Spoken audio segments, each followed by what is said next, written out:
Attention, protégez et partagez votre émission, car nous sommes d'ores et déjà attaqués sur Facebook. Protégez et partagez votre émission, car nous sommes d'ores et déjà attaqués sur Facebook. Protégez, partagez, protégez, partagez.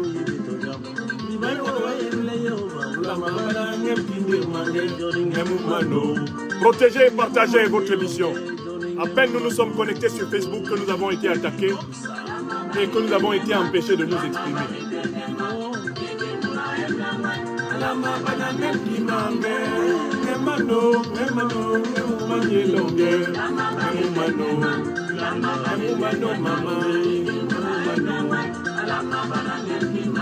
Vous êtes déjà 1000 personnes connectées sur YouTube.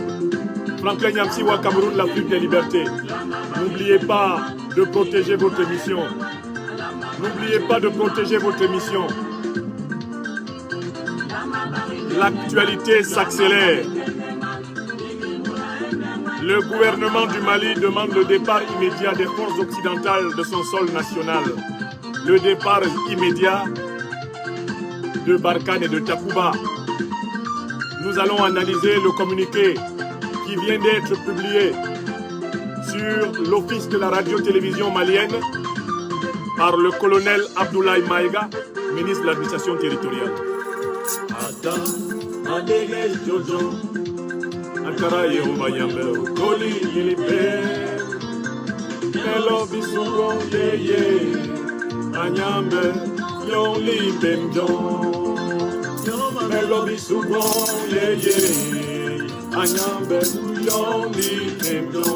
Oh, attends, ma bégué Jojo, I went, Ukoli Gilipe, Melobi Subon, yeah, yeah, Anyambe, Yonli, Pemjon, Melobi Subon, yeah, yeah, yeah, Anyambe, Yonli, Pemjon, attends, ma bégué Jojo. Yehova Nyambe, Ukoli, Nilipe, ouais, Elobi Subon, yeah, yeah, Anyambe, Yolipe,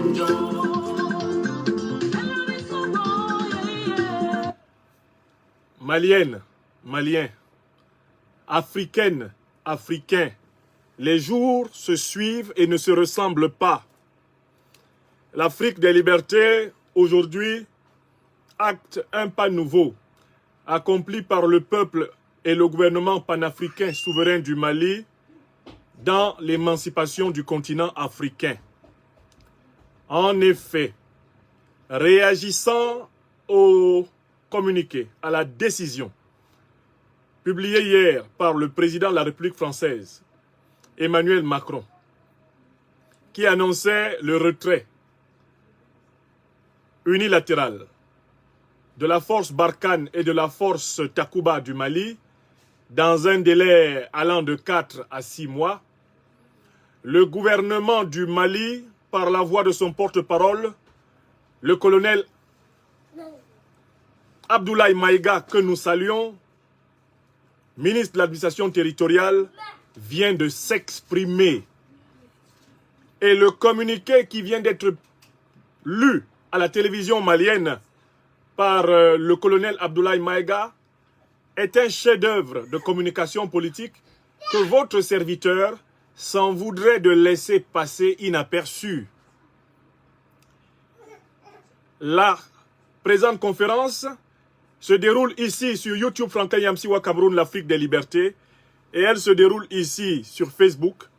Je vous rappelle côté Facebook, quand nous avons lancé la conférence tout à l'heure, les machines ennemies se sont immédiatement mobilisées et nous ont empêchés de continuer.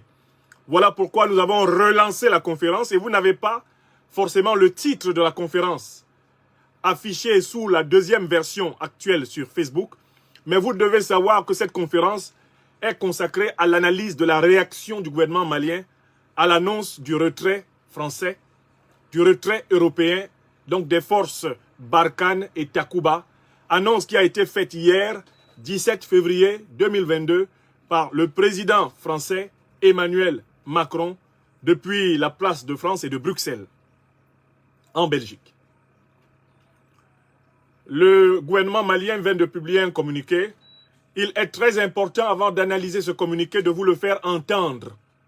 Et puis, vous le savez très bien, votre serviteur a introduit la distinction entre entendre et écouter.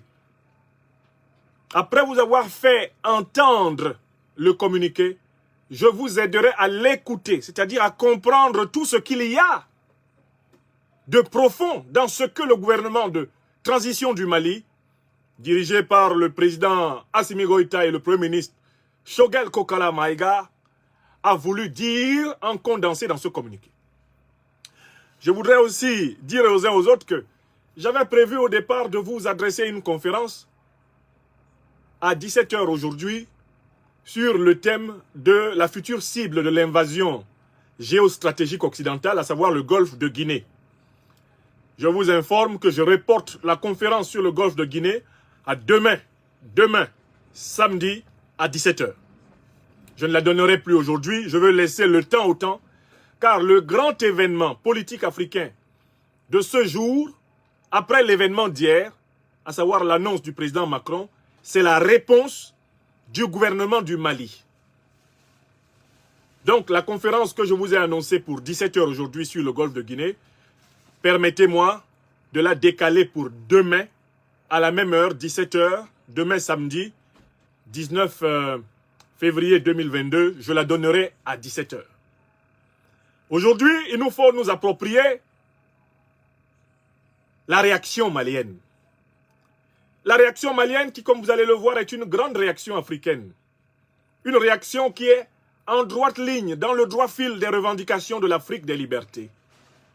Et qui mérite d'être analysée, comprise, assimilée, galvanisée, respectée, soutenue par toutes les Africaines et tous les Africains dignes de ce nom, par tous les Européens et toutes les Européennes épris de vérité et de justice, par toutes les Américaines et tous les Américains épris de vérité et de justice, par tous les Asiatiques, par tous les ilotiques du monde qui ont en eux une trace du Verbe divin créateur.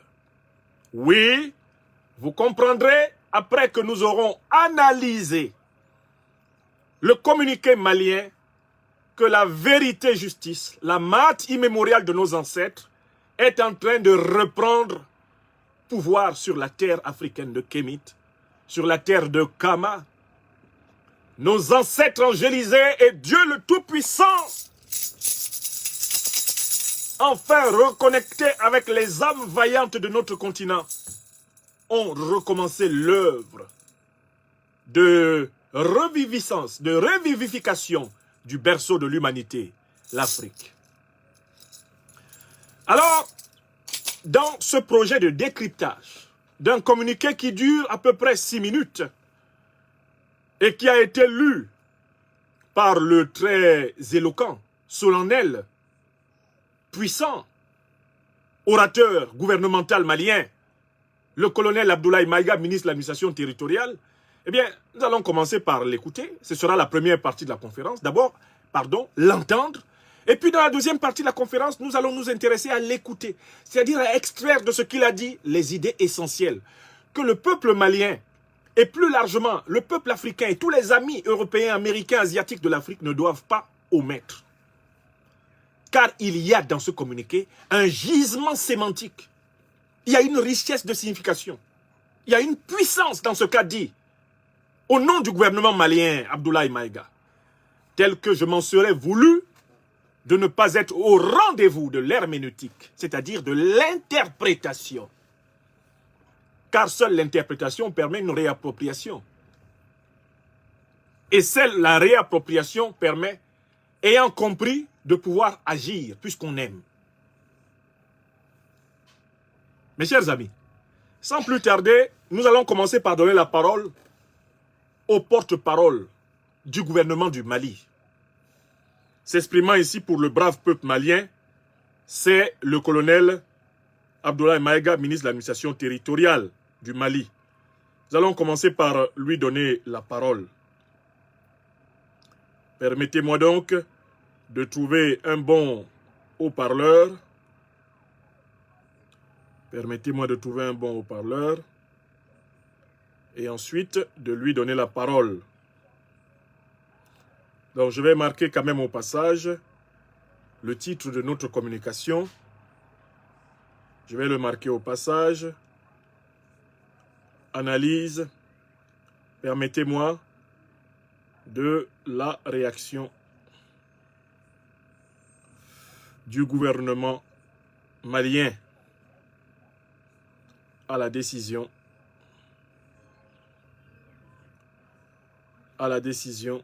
du retrait français. Retrait français.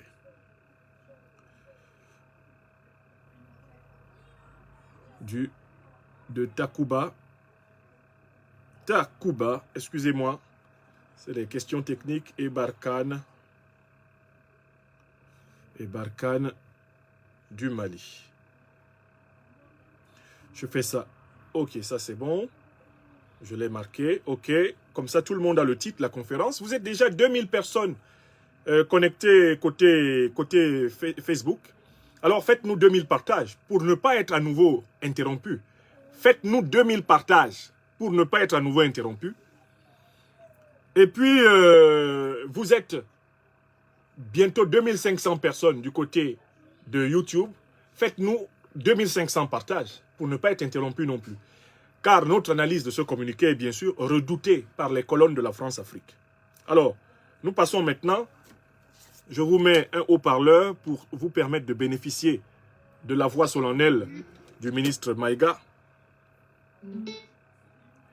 Hop. Suite à l'annonce du retrait des troupes françaises au Mali, une annonce faite hier par le président Emmanuel Macron.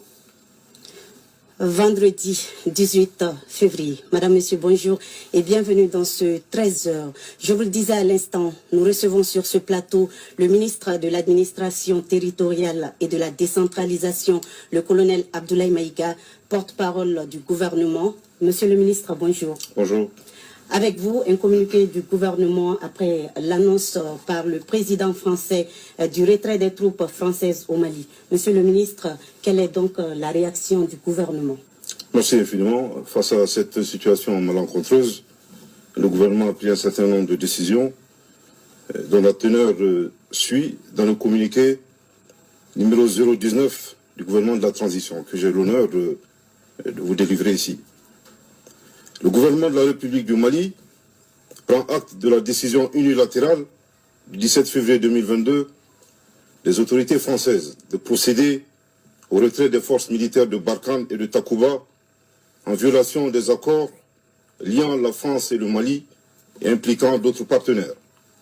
Cette décision fait suite aux annonces également unilatérales de la France le 3 juin 2021 de la suspension des opérations conjointes avec les forces maliennes et le 10 juin 2021 de la fin de l'opération Barkhane, sans préavis et sans consultation préalable des autorités maliennes.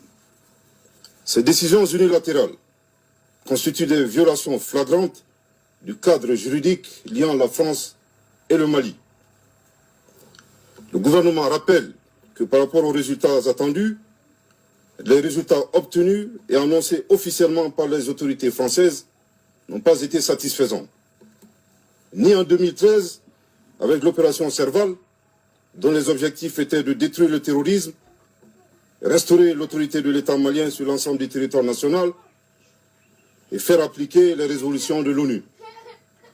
Ni en 2016, avec l'opération Barkhane, dont les objectifs étaient de lutter contre le terrorisme, aider à faire monter en puissance l'armée malienne et intervenir en faveur des populations. Malgré la présence de l'opération Barkhane et des forces internationales, de 2013 à 2021, le Mali a risqué la partition et la menace terroriste initialement localisée au nord du Mali s'est répandue sur l'ensemble du territoire national.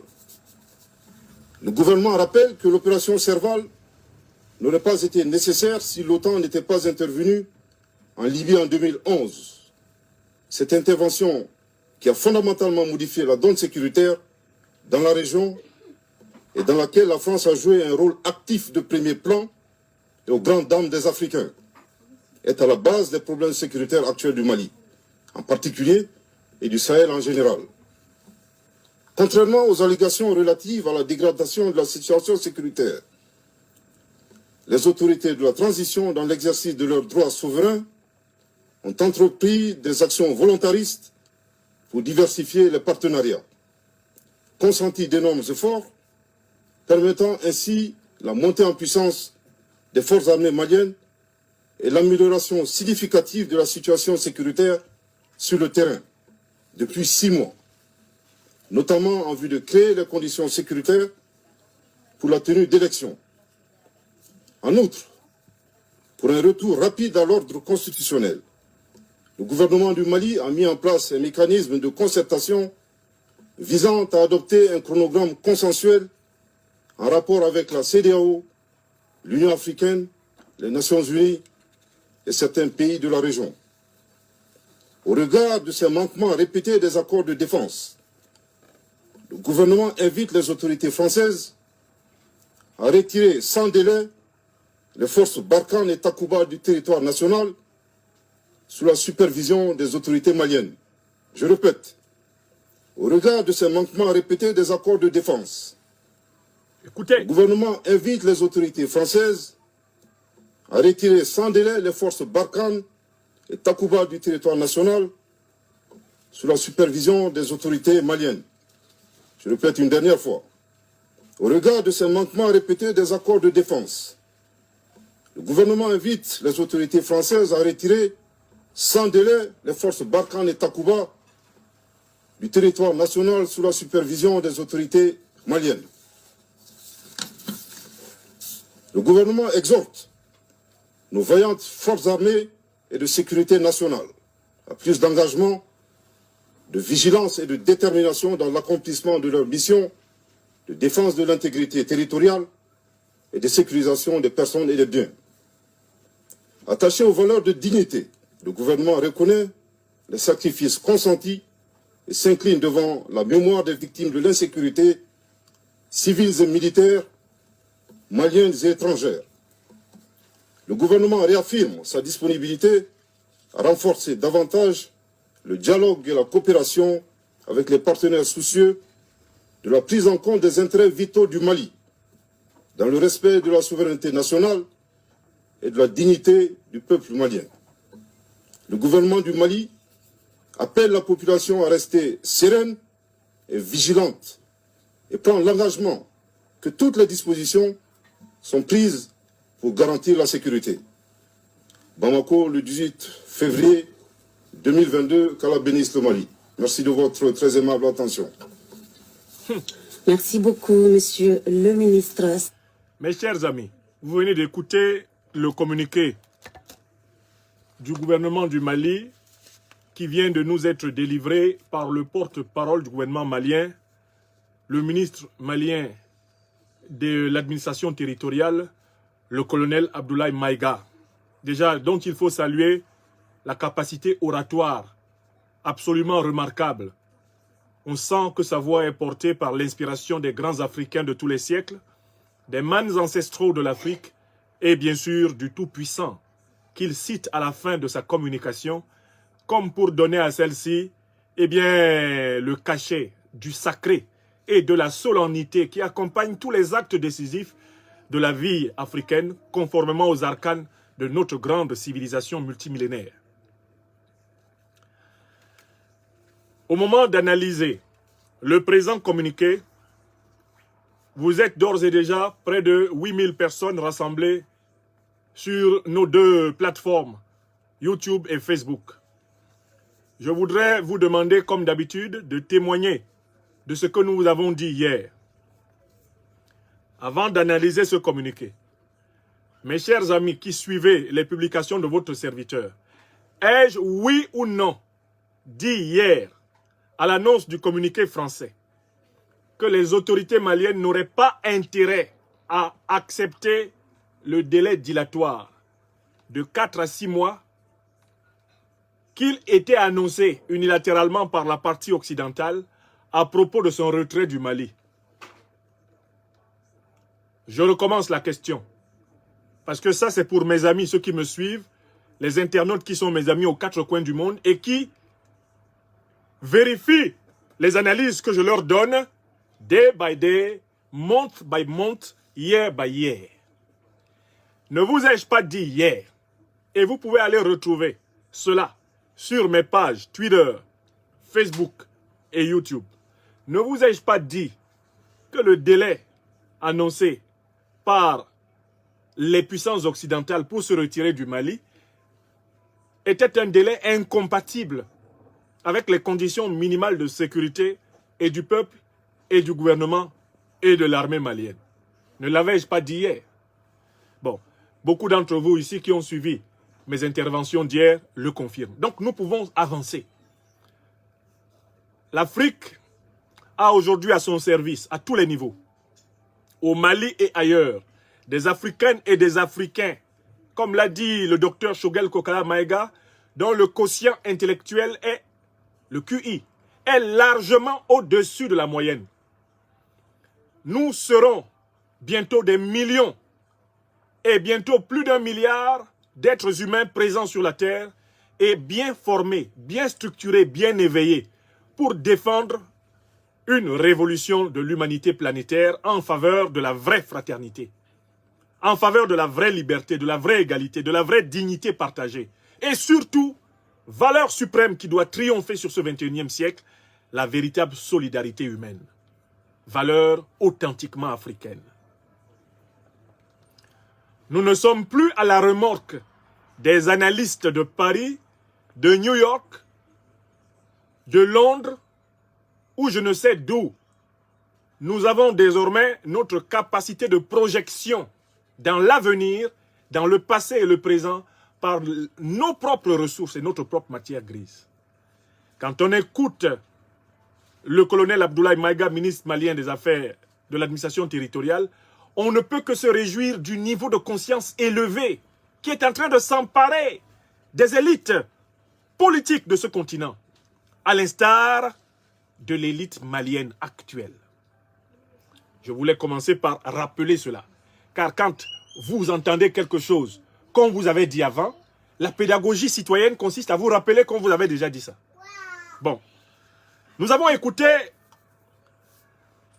le colonel Abdoulaye Maïga.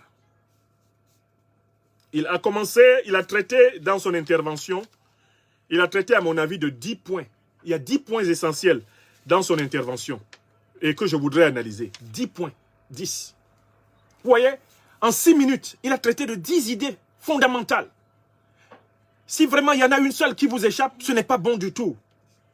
Et celui qui n'a pas vu passer au moins ces 10 idées-là, il a entendu, mais il n'a pas écouté le colonel Abdoulaye Maïga.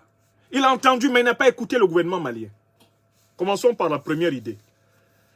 Le gouvernement malien utilise l'expression de situation malencontreuse. Je vous rappelle qu'Abdoulaye Maïga est un lettré de très haut niveau.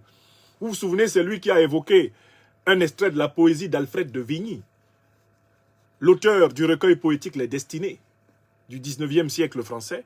C'est lui qui, à un moment donné, a utilisé l'un des monuments de la poésie française du 19e siècle pour répondre à la ministre française de la Défense. Abdoulaye Maïga est un habitué de l'expression de haut vol. Je crois qu'il parle aussi bien bambara qu'il parle français. Parce que l'un des secrets pour bien maîtriser les langues étrangères, c'est déjà de bien maîtriser ta propre langue. Ça, je l'ai observé. Chez de nombreux merveilleux locuteurs des langues étrangères, le français, l'anglais, etc., il y a toujours à la racine une parfaite maîtrise de la langue propre, la langue nationale, la langue maternelle.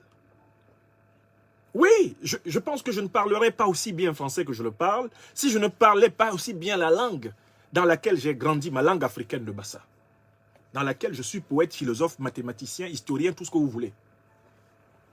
Il faut être soi-même pour pouvoir s'approprier ce qui fait aussi la grandeur de l'autre, ou sa spécificité. Abdoulaye Maïga n'utilise pas les mots par hasard. C'est un porte-parole qui habite la parole. Mieux, qui est habité par la parole. Je recommence. Abdoulaye Maïga fait partie de ces Africains qui n'utilisent pas les mots par hasard. C'est un porte-parole qui est un maître de la parole, qui est habité par la parole et qui habite la parole. Il dit, première idée, la situation actuelle dans laquelle se retrouve le Mali, à la suite de la déclaration des autorités françaises, est une situation malencontreuse. Ici, il y a un mot-clé, c'est la notion de la malencontre. Ce qui est malencontreux, c'est ce qui résulte d'une mauvaise rencontre. La malencontre, ce sont les conséquences d'une rencontre mauvaise. Autrement dit, d'un mauvais compagnonnage. Quand tu marches avec des gens qui ne sont pas bien, il finit par t'arriver des choses qui ne sont pas bonnes. Le malencontreux ou la malencontre, ce sont donc les conséquences de la mauvaise compagnie. Au sens où l'écriture chrétienne dit « Les mauvaises compagnies corrompent les saines habitudes ». Abdoulaye Maïga insiste sur le fait que le Mali est victime d'une mauvaise rencontre. Alors donc du coup, on devrait savoir quelle est cette mauvaise rencontre. Qu'est-ce qu'il y a de malencontreux dans la situation actuelle du Mali? Ce qu'il y a de malencontreux dans la situation actuelle du Mali, c'est que le Mali, qui à un moment donné a cru être aidé dans la lutte contre le terrorisme, s'est plutôt rendu compte qu'il était enfoncé par ceux qui étaient supposés l'aider à lutter contre le terrorisme. Je recommence. La notion de malencontreux ici, c'est une manière pour le gouvernement malien de souligner le paradoxe d'une rencontre malheureuse entre le Mali et la coalition franco-européenne. En effet, qui ne se souvient point des images extraordinairement flatteuses, hilarantes, triomphalistes, des images festoyantes de l'arrivée de la France au Mali en 2013 pour lutter contre les terroristes. François Hollande vit son prénom, son nom donné à des tas d'enfants maliens à peine sortis du ventre. Et pour certains, déjà désigné François Hollande, alors même qu'ils n'étaient que des fœtus. Oui, tout commença sous la forme d'une espèce de lune de miel. Mais une lune de miel qui, en fait, était déjà piégée par le fait qu'elle était habitée par une certaine amnésie réciproque. Les deux partisans de la lune de miel de 2013 au Mali se mentaient réciproquement. Comment se mentaient-ils réciproquement et pourquoi est-ce une malencontre? Ou alors une relation malencontreuse? C'est aussi simple que cela. Dans la lettre écrite le 9 janvier 2013 par le président intérimaire du Mali, Dioncounda Traoré, pour demander l'intervention française afin d'aider le Mali à stopper la progression djihadiste, Dioncounda Traoré demandait essentiellement une intervention aérienne. Et aussi un soutien en termes de renseignement. Je recommence. Voilà les bases de la mauvaise rencontre. Les Maliens, à travers celui qui était le chef de l'État, écrivent aux Français, à travers celui qui était le chef de l'État, François Hollande. Ils demandent, face à l'avancée djihadiste contre le Mali, ils demandent un soutien aérien, constitué donc du feu aérien, de frappes aériennes, et ils demandent un soutien en renseignement. Et ils précisent dans la même lettre, entendu que nous, Maliens, avec notre armée, nous progresserions par voie de terre pour reconquérir la totalité du territoire national, envahi ainsi dans sa partie nord par ces colonnes djihadistes. Or, alors que le Mali ne demandait qu'une intervention aérienne, stupéfaction, la mauvaise rencontre commençait, débarquaient plus de 4000 militaires français sur le sol malien, lesquels s'interposaient entre l'armée malienne, progressant depuis le sud du pays et le centre du pays, et les soi-disant djihadistes, qui se retrouvaient ainsi protégés par le rideau de fer de l'armée française. Au point que l'armée malienne tentant de reconquérir Kidal devait se voir interdite de progresser vers la partie nord de son territoire par une armée française qui était supposée être venue l'aider à écraser les envahisseurs. Voilà ce que le colonel Abdoulaye Maïga appelle une rencontre malencontreuse, une situation malencontreuse. C'est-à-dire que ça avait déjà commencé mal. Il y avait du faux au départ. Il y avait du faux, puisque les conditions même de l'intervention, dès le départ, étaient des conditions truquées.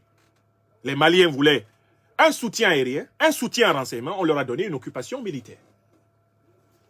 Mais c'était également faux, parce que les deux parties ignoraient, dans cet engagement un peu naïf, précipité, elles ignoraient l'histoire qui les lie. Un, à savoir que la puissance française est l'ancienne puissance coloniale du Mali. Elle contrôlait toute la région du Sahel, dans le cadre de ce qu'elle appelait alors, dans le cadre de sa doctrine coloniale, l'Afrique occidentale française, AOF. Depuis le partage de Berlin, de l'Afrique par des Occidentaux sans les Africains, jusqu'à 1960, la puissance française a prétendu que l'Afrique occidentale française lui appartenait. Par conséquent, elle a vécu plus d'un siècle avec la conviction que le Mali est sa chose. D'où on a élaboré les notions de zone d'influence française, on a élaboré les notions de précaré français et, en dernière date, la notion de France-Afrique. Vous êtes d'accord avec moi? Donc, au moment où les Maliens demandent à la puissance française d'intervenir, ils font mine d'ignorer qu'ils ont introduit à nouveau le loup dans la bergerie. C'est l'ancienne puissance coloniale. C'est une puissance qui a construit sa notoriété de puissance mondiale en s'adossant sur ce qu'elle appelle sa zone d'influence en Afrique. C'est une puissance qui a construit sa notoriété sur ce qu'elle appelle son précaré africain. Lui offrir une occasion en or de repositionner ses militaires sur le sol africain, alors même que les accords dits d'indépendance des années 60 l'avaient amené à les ramener sur son sol, c'était une occasion extraordinaire. Mieux, à ce moment précis, on semblait ignorer que l'ancienne puissance coloniale voulait précisément, comme la plupart des puissances occidentales, repositionner ses troupes sur le sol africain, puisqu'il était question de contrôler les faramineuses matières premières du Sahel, et notamment de la région du Liptako-Gourma, appelée encore région des Trois Frontières, et que tous les géostratèges occidentaux travaillaient depuis très longtemps sur une stratégie pour repositionner les armées occidentales autour du formidable golfe de Guinée, sur lequel portera notre conférence de demain. Donc au moment où les Maliens pensent juste appeler un partenaire historique qui va les aider à stopper une invasion terroriste, les Maliens ne se rendent pas compte que le loup qui vient, non seulement après avoir détruit, comme on le dira plus tard, donc la Libye, ce loup-là est à la recherche de raisons pour se repositionner militairement, économiquement, politiquement pour très longtemps sur le continent. Car comme devait le dire le commandant de la force Barkhane, le général Patrice Bretou, en juin 2016, dans le camp de Faya-Largeau, nous sommes venus il y a 100 ans. Nous sommes repartis il y a 60 ans et nous sommes revenus pour 100 ans. Voilà ce que disait le commandant de la force Barkhane devant le journaliste Laurent Larcher, qui en a témoigné dans son livre « Les non-dits de la diplomatie française ». Voilà ce que disait le commandant Bretou, commandant de la force Barkhane, général d'armée. Donc en fait, quand le gouvernement malien dit qu'il s'agit d'une situation malencontreuse, ce que le gouvernement malien veut dire, c'est qu'il s'agit là de l'aboutissement d'un malentendu profond. Les Maliens, en appelant à l'intervention française, avaient une intention qui n'était pas du tout l'intention des Français en intervenant au Mali. Ça s'appelle donc une malencontre, une mésaventure, un malentendu chronique, un malentendu tragique. D'un côté, une puissance à la recherche d'un repositionnement puissant sur le continent pour garantir sa position dans le monde. De l'autre côté, un pays en proie au terrorisme avec un État affaibli par des crises internes, par la corruption. Et c'est la rencontre de ces deux, pour ainsi dire, faiblesses. C'est la rencontre de ces deux inconséquences qui a mis le Mali dans la situation actuelle. Mes chers amis, je viens de vous analyser la première idée. Hein. Parce que quand Abdoulaye Maïga dit malencontreux, tout est dedans. Si vous n'avez pas la clé de ce qu'il y a de malencontreux dans cette coopération franco-européo-malienne, vous ne comprenez pas la suite du communiqué. Deuxième idée. Le ministre Abdoulaye Maïga nous dit qu'il s'agit d'une décision unilatérale de la France de retirer Barkhane et Takuba. Donc là, il y a un mot-clé encore. Je vous dis que ce monsieur est un orfèvre de la langue. Il n'utilise pas un mot par hasard. Unilatéral, ça veut dire quoi? Certains d'entre nous sont bien sûr francophones, mais certains le sont un peu moins que d'autres. Unilatéral, ça veut dire qui ne vient que d'un seul côté, uni. Ça vient du latin uni, unum, qui veut dire un. latéral, laterum, lateralis, le côté. Ce qui est unilatéral, c'est ce qui ne vient que d'un côté. En effet, vous avez bien observé hier que quand le président Emmanuel Macron s'est exprimé, aucune autorité malienne n'était présente. La décision de retrait de la force Barkhane et de la force Takuba a été prise par le président Emmanuel Macron et les partenaires de la France sans le Mali. C'est vrai ou c'est faux? C'est vrai ou c'est faux? Parce que on doit évoluer et valider ce qui est vrai. Et si on trouve qu'il y a quelque chose de faux dans ce qu'a dit le gouvernement malien, on doit dire que c'est faux. Soyons courageux. Est-ce que vous avez vu le gouvernement du Mali associé aux travaux qui se sont tenus à Paris et à Bruxelles et qui ont abouti à la conclusion du retrait de la force Barkhane et de la force Takuba? Réponse non. Donc il y a une seule partie qui a décidé. Quelle est cette partie? C'est la France. Le régime du président Emmanuel Macron, n'est-ce pas? C'est ce que le gouvernement malien appelle une décision unilatérale. Or, quand on est deux dans une affaire, et que toi tu décides seul, est-ce que tu respectes encore l'affaire? Je recommence la question. Parce qu'on est là dans la logique des relations humaines et des relations internationales. Nous sommes deux dans une affaire. Mettons, nous créons ensemble une entreprise. J'amène dedans 1000 euros. Toi, tu amènes dedans 1000 euros. Est-ce que toi, tu peux décider de liquider l'entreprise sans mon accord? Je recommence la question. C'est-à-dire que nous montons une entreprise ensemble, toi et moi. Mon frère, ma soeur, en humanité, quel que soit ton pays et ta couleur. Nous montons ensemble une entreprise qui s'appelle la coopération militaro-stratégique entre le Mali, la France et les partenaires européens de la France. On se met ensemble et on fait des accords. Et puis, une partie se lève et décide de violer les accords, de mettre fin aux accords, de manière unilatérale. Est-ce que ça se fait? Est-ce que nous pouvons fonder ensemble une entreprise? Je mets 1000 euros, tu mets 1000 euros, et après j'apprends que tu as vendu toute l'entreprise. C'est-à-dire, à la limite, que tu as même liquidé mes actifs de 1000 euros dans l'entreprise. Est-ce que ça se fait? Non. Ce que dénonce ici le gouvernement malien, c'est justement l'unilatéralisme diplomatique de la France envers le Mali. C'est quoi l'unilatéralisme?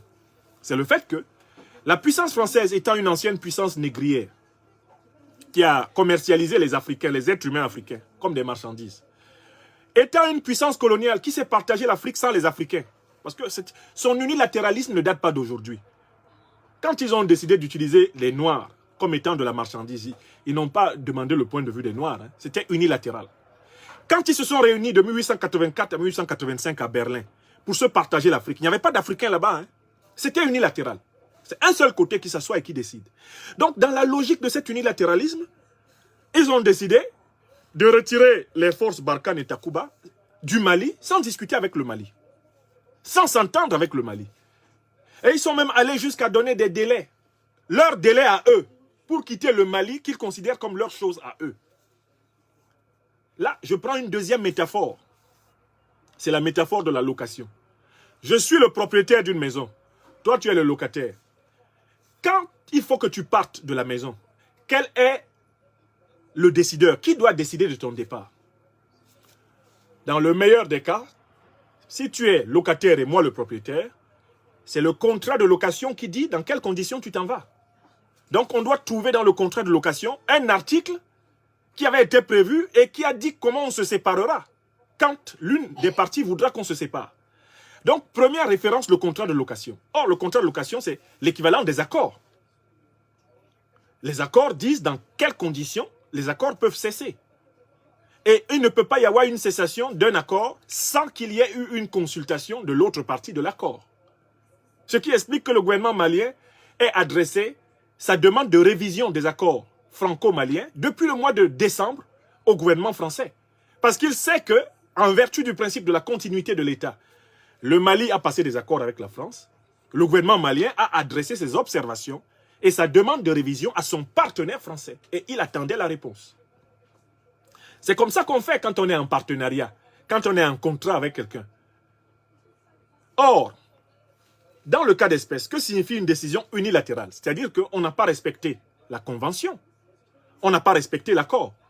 Lorsque le locataire ne respecte pas le contrat qui le lie au bailleur, au propriétaire, qui est celui qui décide du départ du locataire? Ce n'est plus le locataire. Soyons d'accord, c'est le propriétaire. Nous avons signé un contrat ensemble. Tu es mon locataire, je suis ton propriétaire. On a dit, quand tu voudras partir, tu dois me prévenir à tel moment. Et là, à ce moment, on va respecter un préavis de tant. Tu dois me prévenir. On doit s'entendre. On doit faire l'état des lieux pour voir si tu n'as pas détruit ma maison entre-temps. S'il n'y a pas des choses que tu dois réparer avant de partir. Bon, si tu ne respectes pas cela, qui devient la personne qui décide de ton départ? Ce n'est plus toi, c'est moi. Parce que c'est mon bien. N'est-ce pas? Ben, on doit appliquer ça au Mali. Qui est le propriétaire du Mali? Le peuple malien. Quelles sont les autorités qui représentent le peuple malien? Ce sont les autorités du gouvernement de transition du Mali, dirigées par le colonel Assimi Goïta et le docteur Choguel Kokala Maïga. Est-ce qu'on peut quitter le Mali alors qu'on est en accord de défense et de coopération avec le Mali sans avoir discuté avec les autorités maliennes? Non.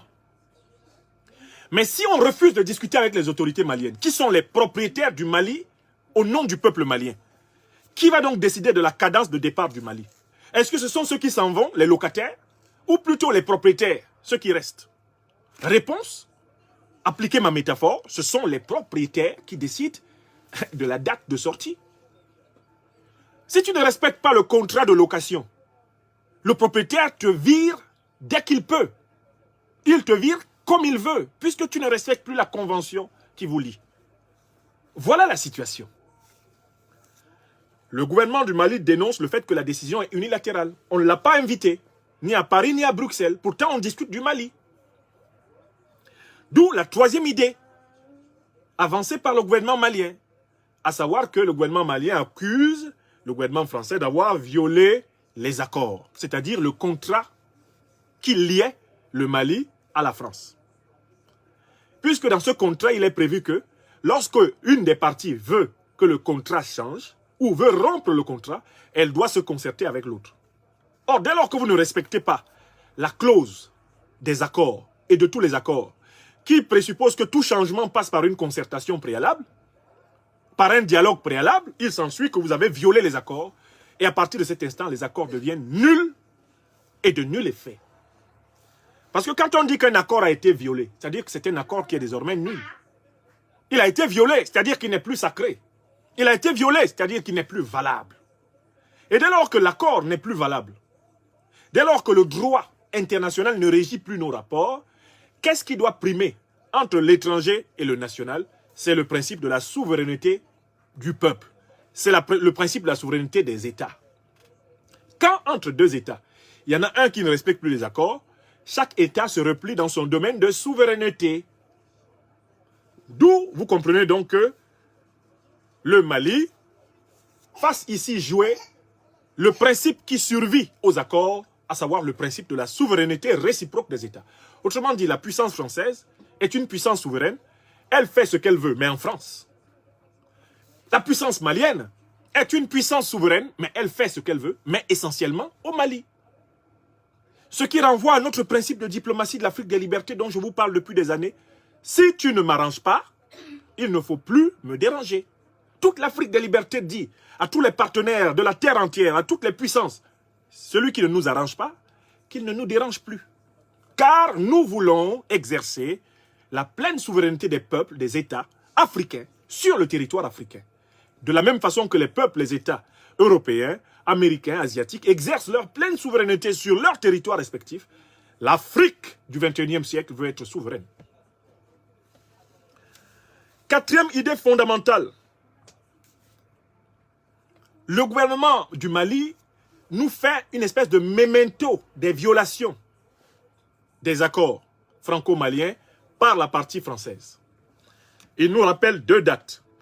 Le 3 juin 2021 et le 10 juin 2021. Qu'est-ce qui s'est passé le 3 juin 2021? Moi, j'étais là et j'avais donné une conférence dessus. La France a décidé de cesser toute coopération avec l'armée malienne sur le sol malien le 3 juin 2021. C'est-à-dire que l'armée française a fait publier un communiqué qui est passé sur RFI et partout pour dire que désormais au Mali, elle fait ce qu'elle veut, elle ne va plus coopérer avec l'armée malienne ni avec le gouvernement malien. Autrement dit, le 3 juin 2021, l'armée française adoptait une posture d'armée d'occupation. Elle s'affichait comme une armée d'occupation. Une armée qui fait ce qu'elle veut sur le territoire des autres. C'est une armée d'occupation, c'est une armée coloniale. Je donne les dates qui ont été rappelées par le gouvernement malien. Si vous tapez le 3 juin 2021, vous allez trouver des articles officiels dans lesquels est annoncé unilatéralement par la partie française qu'elle ne coopère plus ni avec l'armée ni avec les autorités du Mali sur le sol malien. Qu'elle va continuer à mener ses opérations antiterroristes comme si le Mali n'avait ni gouvernement ni État. C'était déjà un. Attention, les Maliens réagissent maintenant parce que c'est la 3e fois. Ils ont cité un deuxième cas, c'était le 10 juin. Le 10 juin 2021, qu'est-ce qui s'est passé? La partie française a décidé de créer, de retirer Barkhane et d'installer Takuba sans avoir consulté la partie malienne. Les Maliens ont découvert que Barkhane se retirait, alors que Barkhane avait fait l'objet d'un accord avec les autorités maliennes, et que pour le retrait de Barkhane, il fallait à nouveau une concertation. Ils ont appris dans les journaux que Barkhane se retirait, et que désormais, à la place, on mettait en place quelque chose qui s'appellerait Takuba, et qui serait in fine Barkhane, mais cette fois-ci avec en plus les alliés européens de la France. Ça faisait 2. Et donc, là maintenant, l'annonce unilatérale qui a eu lieu hier, 17 février, c'est la 3e. J'ai toujours dit aux gens qu'il y a des psychologies des peuples qu'il faut maîtriser. Le peuple malien a un code déontologique de la dignité et de la respectabilité qui dit qu'il ne faut pas lui faire une foutaise 3 fois. Je recommence. J'ai toujours défendu la théorie de la diversité sociologique et de la diversité d'enracinement civilisationnel des peuples africains. J'ai toujours rappelé aux uns et aux autres que contrairement aux apparences, l'un des peuples africains qui est resté le plus enraciné dans la morale mahatique immémoriale de notre continent natal, c'est le peuple malien. D'autant plus que c'est un peuple qui a réussi à préserver sa langue nationale dominante, le bambara, et ainsi à garder un contact, on va dire, émotionnel aux vérités immémoriales anciennes et la grandeur ancienne des souverains et des empires et des États de son territoire. J'ai toujours dit cela. Chez les Maliens, tu fais une foutaise une fois. Tu peux refaire une foutaise 2 fois. La 3e fois, c'est gâté fini. Personne ne peut les retenir. Quand ils ont la conviction par 3 fois que tu te fous d'eux. Les Maliens ne sont pas comme cela envers les étrangers seulement. Entre eux-mêmes, c'est comme ça qu'ils sont. Je recommence. Il faut connaître l'Afrique. Et c'est ça l'une des fautes de l'Occident contemporain. L'Occident est dirigé par des gens qui ne connaissent plus l'Afrique. Avant, ils avaient des ethnologues, comme les griots, les consorts, qui avaient fait un effort, malgré les schématisations et les simplismes de cette ethnologie coloniale. Ils avaient quand même fait un effort de s'imprégner des catégories intellectuelles, spirituelles, morales de ces peuples-là. L'Occident ne comprend plus rien à l'Afrique. Le Mali a son code de l'honneur. Une foutaise, ça va. 2 foutaises, c'est bon. 3 foutaises, c'est non. Quand Abdoulaye Maïga, au nom du gouvernement malien, rappelle qu'il y a eu une violation unilatérale des accords le 3 juin, c'est la première foutaise. Il rappelle qu'il y a eu une violation unilatérale des accords le 10 juin 2021. Ça, c'est la 2e foutaise. Quand Abdoulaye Maïga dit que maintenant, la décision malienne de mettre fin aux foutaises va tomber, il est dans le code des pas plus de 3. Pas plus de 3. Hein? Quel est Fila Saba terminé? J'essaie comme ça de retrouver mes connaissances de base. Hein. Je ne sais pas comment ils disent. Je crois que c'est comme ça qu'on compte, non? Les bambarophones, là, comment on compte 1, 2, 3? Quand ça arrive à 3, là, c'est terminé. N'est-ce pas? Comment on compte en bambara? Ikele, c'est 1. Fla, c'est 2. Ça va, c'est 3. Au Mali, c'est bon. Tu ne dépasses pas 3 foutaises. Avec le Malien, la Malienne, le peuple malien, il n'aime pas plus de 3 foutaises. Quand tu arrives à la 3e foutaise, c'est bon. Et d'où vous comprenez pourquoi la locution du colonel Abdoulaye Maïga va être dominée par le chiffre 3. Le chiffre 3 va être tout à l'heure au cœur de l'analyse. Vous allez entendre ce chiffre 3. Le gouvernement malien dit 3 juin, foutaise numéro 1. Foutaise, quelle est? Le 10 juin 2021, foutaise, Ifla. 2e foutaise. Là, le 17 février 2022, foutaise, Isaba, Abana. C'est fini comme ça. N'est-ce pas? Quelle est Fila Sana? Voilà. Parfois on dit Saba. Vous voyez comment je commence à comprendre, à maîtriser le Bambara?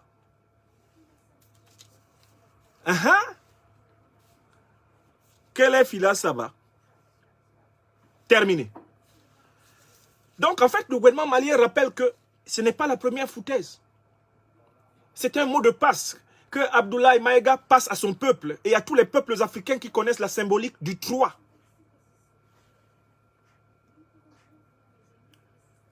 On peut tromper un peuple une partie du temps, ou on peut tromper une partie du peuple tout le temps. Mais on ne peut pas tromper tout le peuple tout le temps, même chez les Américains avec Abraham Lincoln. C'est comme ça. On peut tromper tout un peuple une partie du temps, ou on peut tromper tout le temps une partie du peuple. Mais on ne peut pas tromper tout le peuple tout le temps. La 3e fois est toujours la limite. Et c'est une symbolique humaine universelle. Donc quand il annonce et rappelle ces points-là, Abdoulaye Maïga veut dire que la coupe est pleine. D'où il peut donc dire qu'il y a eu une violation flagrante du cadre juridique liant la France au Mali. Il dit violation flagrante. Donc le mot de flagrant, ici la flagrance, c'est le caractère brutal de l'acte qui a été posé. C'est le caractère méprisant, condescendant, piétinant. C'est le caractère, comment on va dire, mais cynique de l'acte qui a été posé. Oser trancher sur le Mali sans les Maliens. Oser décider sur le Mali. Dire même, se donner, s'octroyer par soi-même le délai dans lequel on quitte le Mali. Sans la moindre consultation avec les Maliens. C'est une insulte suprême. C'est ce qu'on appelle dans la langue bambarophone et malinké monnaie. Ika monnaie. C'est-à-dire qu'il s'agit d'un outrage intérieur. Un outrage spirituel. Tu décides de ce qui se passe dans ma maison sans moi. Alors que tu es locataire et que je suis propriétaire. Alors, à Maïdé, ça ne passe pas.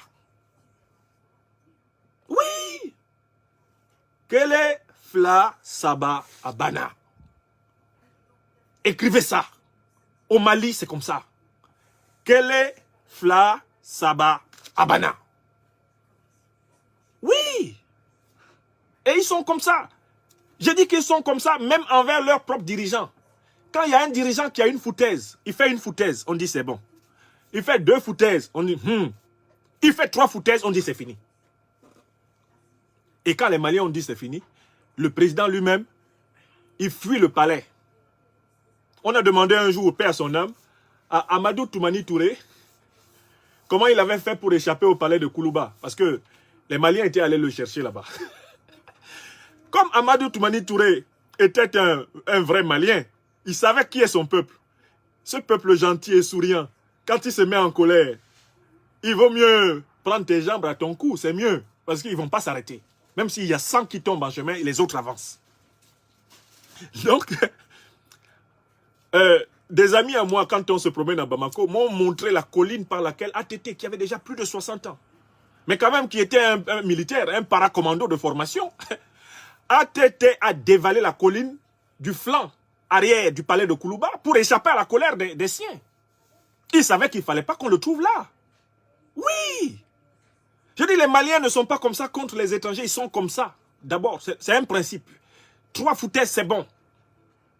Donc, ATT explique qu'il avait gardé quelques réflexes de paracommando. Et que quand il a vu que c'était chaud, et comme il connaît les Maliens, lui, il s'est cherché. C'était mieux.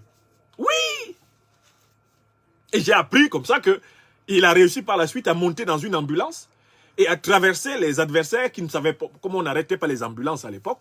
Eh bien, il est passé dans une ambulance pour aller se mettre à l'abri.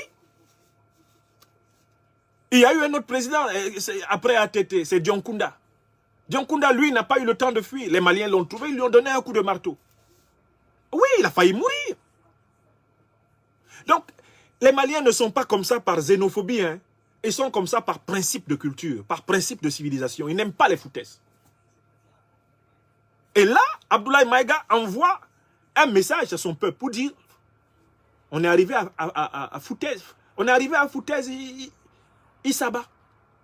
Foutaise, ça va. On est arrivé là. Et quand les Maliens entendent qu'on a fait une troisième foutaise à tout un pays, c'est terminé. Il n'y a plus de parti politique. Il n'y a plus d'idéologie. Il n'y a plus d'ethnie. Il n'y a plus de région. Les Maliens sont un. Quand tu leur fais une foutaise collective, ils te répondent collectivement non. Même le pire traître dans l'opposition aujourd'hui ne peut pas se lever à Bamako pour broncher contre ça. Maintenant, on passe à la sixième idée. La sixième idée, c'est que le Mali, le gouvernement du Mali fait une analyse radicalement opposée des résultats de la coopération franco-européo-malienne dans la lutte contre le terrorisme. J'ai écouté dans la journée le ministre français des Affaires étrangères, M. Jean-Yves Le Drian, qui prétend que les objectifs ont été atteints. Pour lui, ils ont atteint les objectifs parce qu'ils ont empêché que les djihadistes ne prennent le pouvoir à Bamako. Ils ont atteint les objectifs parce qu'ils ont permis à l'armée malienne de se réorganiser à travers les formations qui ont été apportées. Ils ont atteint les objectifs parce qu'un certain nombre de grands chefs des terroristes ont été éliminés. Voilà la version du gouvernement français actuel avec Le Drian qui estime globalement que ce n'est pas un échec. Pour eux, ce n'est pas un échec. Ils s'en vont du Mali, ils ont fait le job. Ça, c'est la version du gouvernement. Alors que toute l'opposition française, dont j'ai examiné les positions hier, considère que c'est un échec flagrant du gouvernement français, du régime français. Pourquoi? Pour les mêmes raisons que le Mali considère que c'est un échec. L'objectif de l'intervention française, c'était de mettre fin au terrorisme. Mettre fin à l'invasion terroriste. Or, actuellement, l'invasion terroriste qui était localisée et circonscrite dans le nord, elle s'est déportée vers le sud. On parle même maintenant d'une invasion terroriste du golfe de Guinée.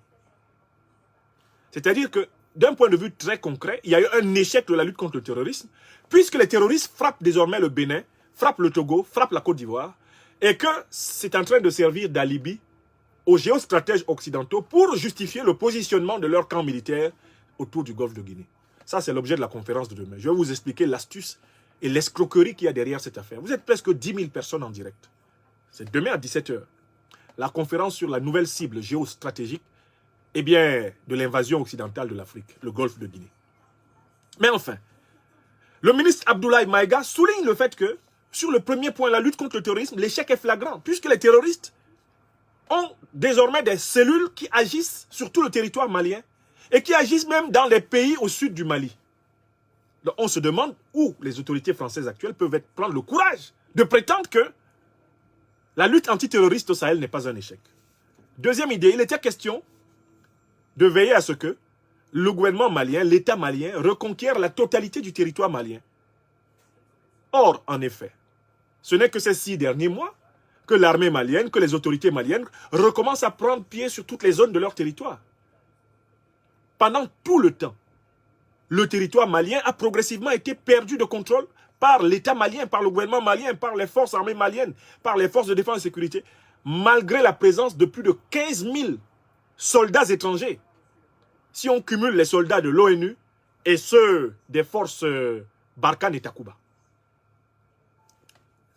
Donc, le territoire n'a pas été reconquis. C'est un échec. Troisièmement, mais écoutez, est-ce que les pertes en vies humaines que le Mali a connues ces derniers temps sont comparables à celles même des troupes françaises? L'armée française, la France, ont commémoré la perte de pratiquement 53 soldats dans la lutte contre le terrorisme au Sahel.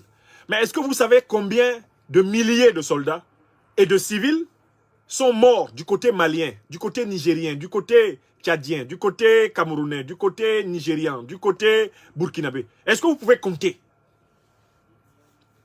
Donc quand on prend la balance même du sang perdu, la balance des victimes, on se rend compte que la lutte antiterroriste est un échec massif, un échec total.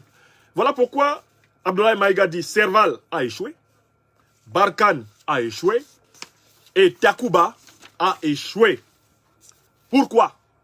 Parce que en fait, malgré l'action de l'armée française et de ses alliés occidentaux, on a tenté de diviser le Mali en deux avec la complicité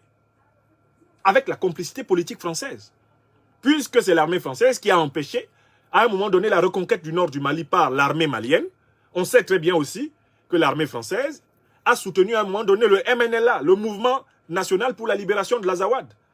Un mouvement sécessionniste qui avait pour but en fait de détacher une partie extrêmement riche en matières premières du nord du Mali pour la mettre dans une entité qui servirait gratuitement ces matières premières aux multinationales occidentales. Le projet de partition du Mali, on en trouve des traces dans toutes les archives françaises depuis pratiquement 100 ans. En raison de la géodétection et la découverte des richesses faramineuses de la zone du Liptako-Gourma. Donc, le bilan qui est fait de la lutte antiterroriste au Mali par le gouvernement malien est opposé. C'est le contraire du bilan qui est fait par le gouvernement français. Le gouvernement français veut sauver la face puisque M. Macron se prépare à être candidat à l'élection présidentielle. Donc, il ne veut pas accepter qu'il a échoué au Mali. Parce qu'accepter qu'il a échoué au Mali, c'est en fait plomber sa candidature à l'élection présidentielle, puisqu'il sera l'homme de l'échec. Et les opposants ne s'y trompent pas. Jean-Luc Mélenchon accuse Macron d'avoir échoué. Marine Le Pen l'accuse d'avoir échoué. Pécresse l'accuse d'avoir échoué. Tout le monde l'accuse d'avoir échoué. Parce qu'ils ont bien compris que l'échec de Barkhane et de Takuba est une aubaine pour vaincre Macron et parachever sa chute dans les urnes, effectivement, en 2022. Donc, en fait, il y a un enjeu politique ici en France. C'est de tout faire pour présenter le retrait français et européen du Mali, non pas comme un retrait seulement français, d'où le fait que M. Macron se soit entouré de leaders africains, de chefs d'État africains et de leaders européens, pour que ce soit un retrait qui soit vécu comme une décision collective de réaménagement du dispositif et non pas comme une défaite, comme un échec personnel de la diplomatie et de la géopolitique, la géostratégie française. Donc, Abdoulaye Maïga marque un point. Le gouvernement malien considère que la coopération avec la France et les Européens dans la lutte contre le terrorisme est un échec. Et d'une certaine façon, c'est une pierre jetée à l'intérieur de l'élection présidentielle française, la campagne présidentielle française. Et une pierre qui va inévitablement être saisie au vol, au rebond, par les opposants français à Macron, qui vont dire, voilà, justement, les Maliens disent que vous avez échoué. Et nous croyons les Maliens. Nous les croyons opportunément. Vous avez bel et bien échoué. On passe maintenant à la 7e idée. La 7e idée. Le gouvernement malien, par la bouche de son porte-parole Abdoulaye Maïga, pose un acte très fort dans ce communiqué. Il pousse l'analyse jusqu'à retrouver les causes de la déstabilisation du Mali, du Sahel et de l'Afrique. Le colonel Abdoulaye Maïga affirme courageusement les faits qui ont présidé à la déstabilisation du Sahel et du Mali. Et il dit que ces faits-là ne peuvent pas être effacés, puisque, voici ce qu'il dit. C'est l'OTAN, avec notamment le rôle actif de la France, qui a détruit la Libye en 2011 et qui a déstabilisé le Sahel. Par conséquent, c'est l'OTAN, avec en prime la France, qui est responsable des problèmes sécuritaires que le Mali et le Sahel tout entier connaissent. Abdoulaye Maïga va plus loin. C'est l'OTAN en tête avec la France qui ont déstabilisé toute l'Afrique. Bon, ce constat doit être partagé par tous les dirigeants africains authentiques. Il doit être partagé par toutes les opinions africaines cultivées et informées. Ce constat doit être partagé par tous les partis politiques. Ce constat doit être partagé par les opinions européennes, françaises, américaines, les opinions asiatiques. C'est un fait historique. Abdoulaye Maïga ne nous apprend rien que nous ne sachions. D'ailleurs, j'ai régulièrement cité ces derniers jours une interview du président actuel de la République française, le président Emmanuel Macron. Emmanuel Macron, en 2017, lorsqu'il était candidat à l'élection présidentielle française, Emmanuel Macron a clairement dit que la France a eu tort d'attaquer la Libye parce que la guerre que la France a faite contre la Libye a engendré dans tout le Sahel des États faillis et la prospérité des terroristes. Ce sont les mots du président Emmanuel Macron lui-même. On retrouve ces mots facilement à la page 40 du livre intitulé « L'emprise », L'Emprise, publié en janvier 2022 par le journaliste français Marc Endeveld. Ce livre est quelque part dans cette maison. Je l'ai montré plusieurs fois ces derniers temps. Je l'ai montré plusieurs fois ces derniers temps à tout le monde.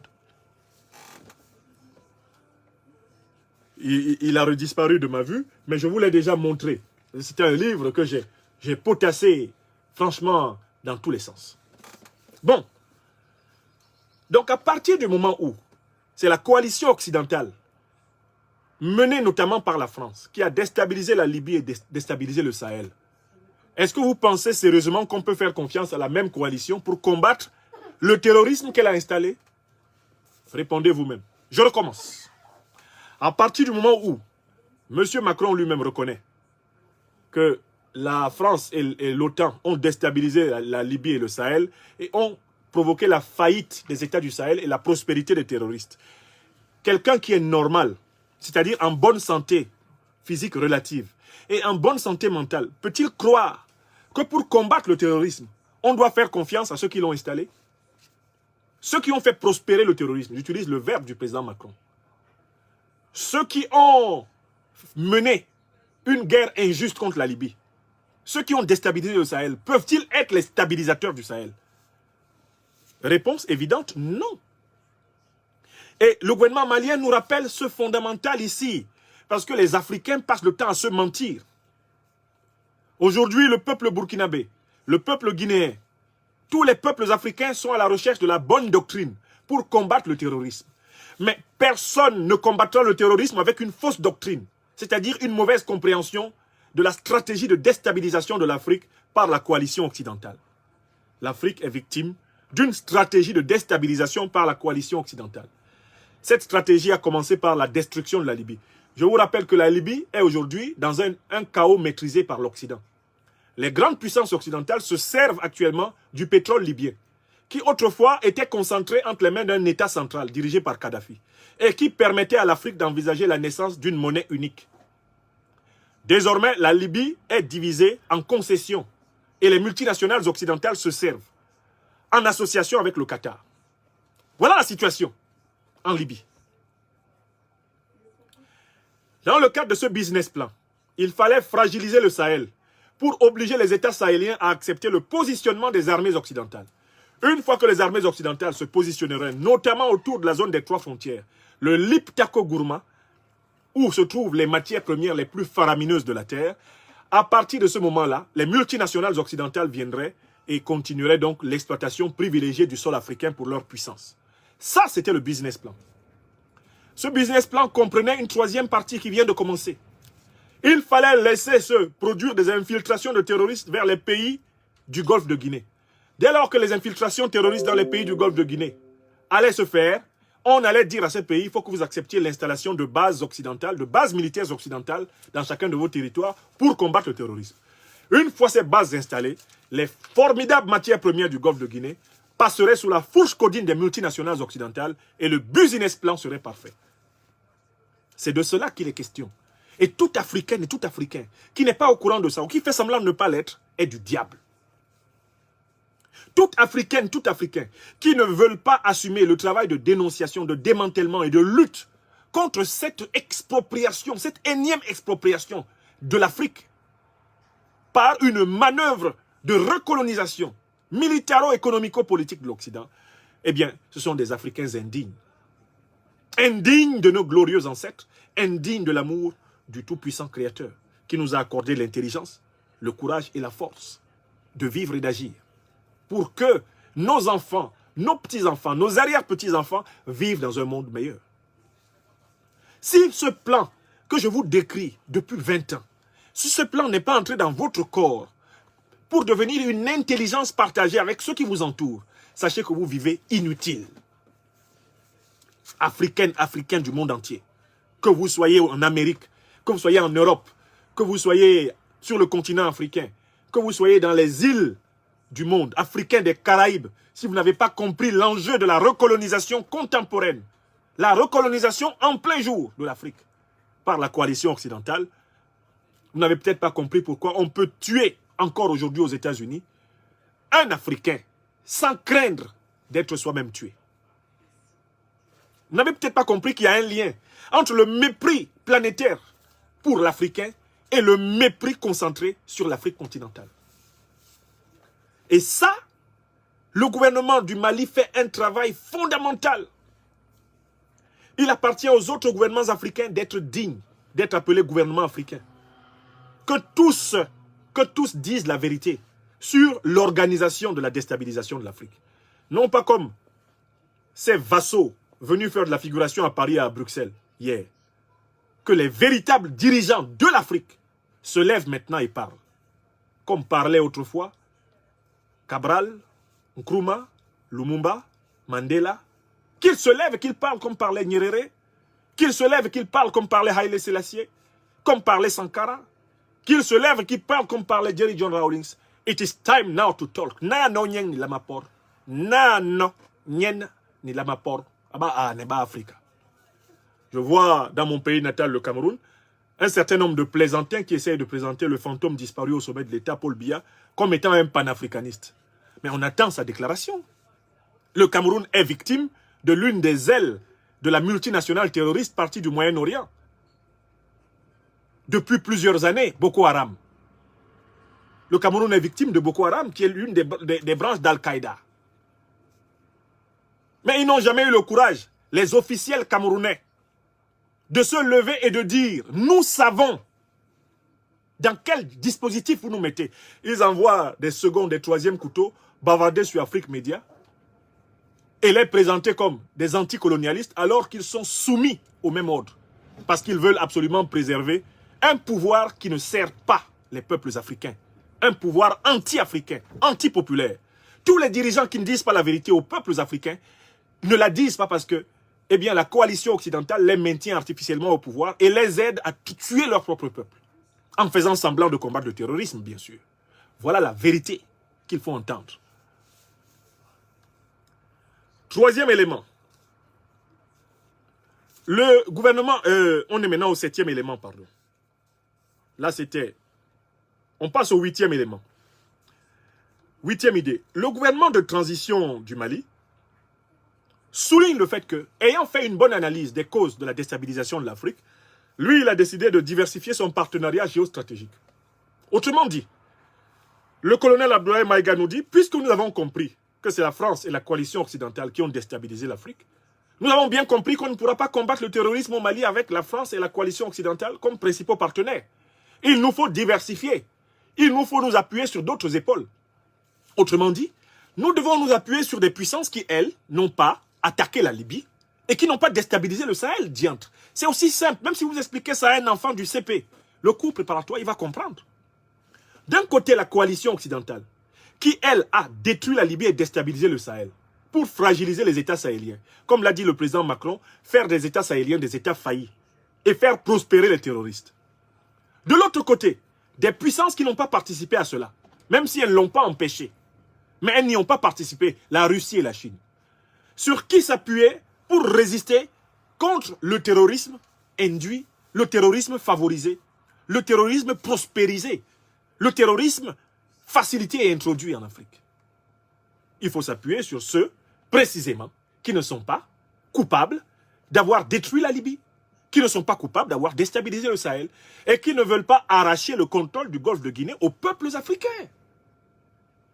Le Mali a pris cette décision courageusement. Et profitons-en pour bien prévenir les dirigeants du Burkina Faso, les dirigeants de la Guinée et tous les dirigeants d'Afrique dite francophone que tous ceux qui vont prendre une décision contraire à celle du Mali, nous savons qu'ils sont des traîtres à leur peuple et des traîtres à l'Afrique. Puisque vous ne pouvez pas combattre le terrorisme en vous appuyant sur ceux qui les ont fait venir, les terroristes. Vous ne pouvez pas combattre le terrorisme sur ceux qui terrorisent l'Afrique depuis 5 siècles. La traite négrière, c'est une opération terroriste. La colonisation, c'est une opération terroriste. L'impérialisme, c'est une opération terroriste. Les massacres en rapport avec les coups d'État et les guerres civiles par procuration occidentale, ce sont des opérations terroristes. Les crimes de Tillabéri, les assassinats de Tillabéri, qu'est-ce que c'est? Quand on tire, une armée étrangère tire sur la foule des civils d'un pays, c'est une opération terroriste. Donc, tous les pays d'Afrique qui ne vont pas avoir le courage d'un changement géopolitique courageux, on sait que les dirigeants de ces pays sont des traîtres, des ennemis du peuple africain. Il n'y a aucun doute. Nous sommes à l'heure de la clarification. Le Mali a pris la décision et on voit immédiatement les conséquences. Puisque le colonel Maïga nous dit, depuis 6 mois, il y a du mieux au Mali. Et tout le monde voit qu'il y a du mieux au Mali. Les terroristes sont en débandade. Qu'est-ce qui fait qu'ils sont en débandade? C'est tout simple. 1. Grâce à la coopération avec la Russie, le gouvernement malien possède un renseignement aérien, mais 24 heures sur 24, sur les mouvements ennemis. C'est extraordinaire. Pendant pratiquement 10 ans de coopération avec l'Europe et la France, le gouvernement malien n'avait pas du 24 heures sur 24, du renseignement aérien 24 heures sur 24. C'est-à-dire que quand il y a une horde en moto de terroristes qui avance dans le Sahel malien, ils sont déjà vus au moment même où ils démarrent la moto. Dès qu'ils démarrent la moto, qu'il y en a 1, 2, 3, 4, 5, 6 qui s'alignent, le gouvernement malien les voit déjà. Grâce à quoi? Grâce à la haute technologie satellitaire russe. Pensez-vous que les Occidentaux qui sont là depuis 2013 n'ont pas cette haute technologie satellitaire? Ils l'ont. Mais ils ne la partageaient pas au même niveau. Deuxième élément important. L'armée malienne a pu être dotée en armement efficace. Vous savez que les dotations de l'armée malienne étaient détournées, volées, pillées sous les régimes précédents. Comme notamment celui d'Ibrahim Boubacar Keïta. L'argent qui devait être affecté à l'achat de matériel militaire, dernier cri, était un argent volé par les Irak du régime d'Ibrahim Boubacar Keïta. Aujourd'hui, cet argent a été affecté et l'armée malienne reçoit des dotations inédites. C'était une armée. Moi, j'ai eu honte une fois. J'étais au Mali, je ne sais pas, vers 2013. J'étais là-bas à donner mes séminaires d'enseignement à l'université catholique. Et puis, il y a une vidéo qui circulait et qui montrait l'armée malienne à l'entraînement. L'armée malienne à l'entraînement. Est-ce que vous savez avec quoi les militaires maliens s'entraînaient dans la vidéo en question? Vous pouvez la retrouver.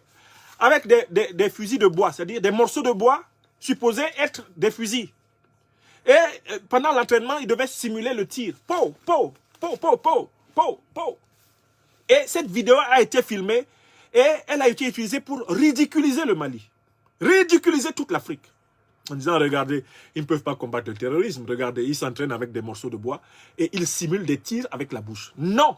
Assimi Goïta et Choguel Koukala Maïga ont mobilisé l'argent du peuple malien, l'argent public malien pour doter l'armée malienne. Et tout le monde voit la différence. Tout le monde voit la différence depuis 6 mois. De telle façon qu'il n'a pas tort de dire, le Premier ministre Choguel Koukala Maïga, qu'en moins d'1 mois, 2 mois, l'armée malienne, dans sa coopération accrue avec ses alliés russes, l'armée malienne a accompli plus de résultats qu'elle n'en a accompli en 10 ans. Dans la lutte antiterroriste. Et nous avions déjà vu ça dans le grand laboratoire centrafricain. Le Centrafrique était là, le gouvernement contrôlait à peine 30% du territoire centrafricain. Alors que il y avait eu Sangaris, il y avait eu l'Union européenne qui avait atterri, il y avait l'armée française avec tout un détachement. Il y avait la MINUSCA qui est toujours là-bas. Des dizaines de milliers d'hommes. Mais le gouvernement ne contrôlait pas 30% du territoire national. Faustin Archange Touadéra va en Russie. En 2017, il signe de nouveaux accords de défense. Il bénéficie de l'assistance militaire russe. Et à partir de décembre 2020 jusqu'à mars 2021, il récupère 80% du territoire national centrafricain. Vous dites quoi? Vous dites quoi? Là où l'armée française était présente depuis 10 ans, Le gouvernement ne parvenait même pas à contrôler 30% du territoire. Le gouvernement était enfermé dans Bangui. La coopération russo-centrafricaine arrive, moins de 2 mois, avec même une tentative de coup d'État perpétrée le 13 janvier 2021 contre le Centrafrique. La contre-attaque est fulgurante. Ils reprennent presque aujourd'hui, l'autorité de l'État centrafricain, elle est pratiquement à 99% sur le territoire. Vous parlez de quoi? Les Africains voient et ils comparent. La théorie des avantages comparatifs n'est quand même pas très compliquée à appliquer. Donc, le gouvernement du Mali souligne la qualité des résultats obtenus. On arrive à l'avant-dernière idée. À savoir, mais écoutez, le gouvernement du Mali déploie des efforts incroyables pour un retour à l'ordre constitutionnel. Il a commencé par une consultation nationale interne, qu'on a appelée les Assises nationales de la refondation du Mali. Et ensuite, il s'est mis à consulter la CEDEAO, l'organisation sous-régionale, maintenant brinque-ballante et devenue insignifiante, l'Union africaine qui avait disparu entre-temps, d'ailleurs qui n'existait presque plus, puisque la guerre d'Éthiopie, menée par une coalition tigréenne soutenue par l'Occident, avait pour but de prendre le contrôle de la capitale des institutions africaines, Addis Abeba. Qui pouvait se réunir à Addis Abeba? Puisqu'Addis Abeba était supposé tomber sous les mains de la rébellion tigréenne, soutenue par la coalition occidentale de l'OTAN. Donc l'Union africaine était presque morte. Elle n'a rien dit. Il y a eu des tas de conflits qui sont arrivés là. Les gens fuyaient à Addis Abeba. Et ils ne pouvaient quand même pas, à partir de là, faire quoi que ce soit. Le siège de l'Union africaine était en passe d'être pris et contrôlé par la coalition tigréenne, elle-même soutenue par la coalition occidentale. Donc, on a vu l'effort du Mali de dialoguer avec la CEDEAO, de dialoguer avec l'Union africaine, et on a vu la puissante diplomatie malienne contrer et contrecarrer la résolution qui devait littéralement détruire le Mali à l'Organisation des Nations Unies. Attention, le 11 janvier 2022, le Mali a échappé à une mise à mort en droit international. Il faudra éternellement remercier les grands alliés du Mali, la Russie et la Chine. Il faudra saluer le travail formidable de ce grand fils de l'Afrique et du Mali, qu'est le redoutable diplomate, l'ambassadeur Abdoulaye Diop. Un monsieur solide et droit dans ses bottes. Parce que sans cette diplomatie vigilante, il y aurait eu une résolution de l'ONU qui aurait permis d'écraser le Mali. La coalition se serait furieusement attaquée au Mali, au motif de restaurer le droit international. Parce que si la résolution était passée, ça voudrait dire que la Russie et la Chine avaient accepté l'intervention militaire contre le gouvernement de transition du Mali. Si le 11 janvier, là, la Russie et la Chine laissaient passer la résolution, à Bamako, on est mort. Ils allaient attaquer sauvagement, en sachant que la Russie, ayant accepté le passage de la résolution, ne va pas combattre aux côtés de son allié malien. Donc, en fait, c'est la vie du Mali qui s'est jouée le 11 janvier, là. Tout ceci, ce sont des victoires à mettre à l'actif du gouvernement de transition. Il n'y a pas beaucoup de gouvernements africains qui a réussi à faire reculer aussi efficacement la puissance française, y compris à travers ses supplétifs de la CEDEAO. D'où on arrive à la 10e et dernière idée. La 10e et dernière idée du communiqué. Elle est construite sous la forme d'un syllogisme aristotélicien. C'est-à-dire qu'il s'agit d'un raisonnement déductif. Écoutez bien le raisonnement. Abdoulaye Maïga, ah non mon frère, je vous salue et je vous félicite pour la qualité de votre service rendu à la nation malienne et africaine. 10e idée, là c'est le clou. Eu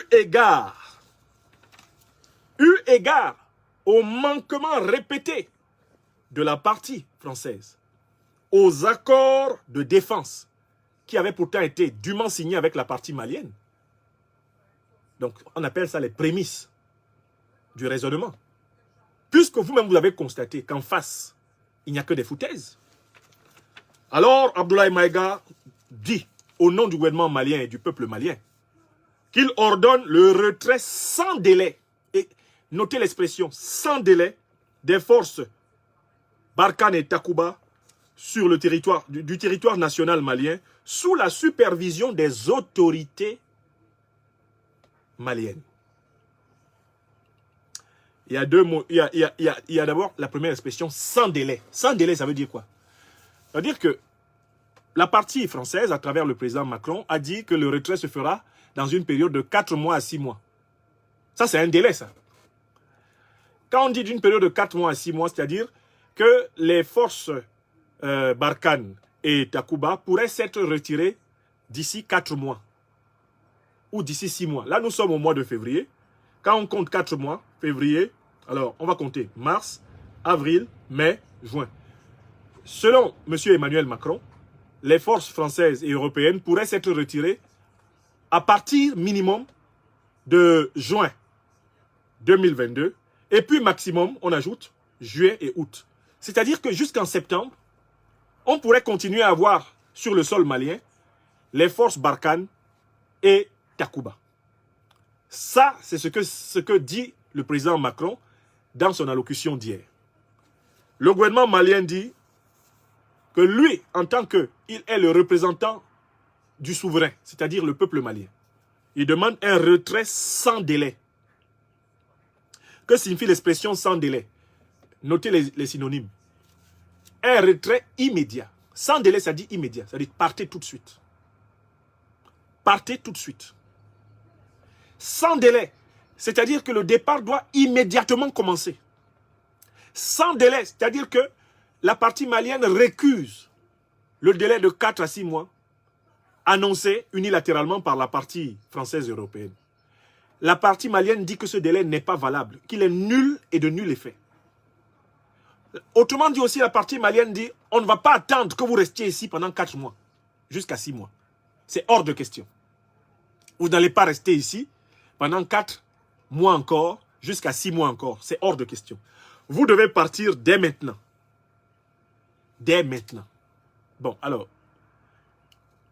c'est important que vous compreniez l'expression sans délai. Mais pour comprendre l'expression sans délai, il y a une deuxième condition qui est posée, c'est sous la supervision des autorités maliennes.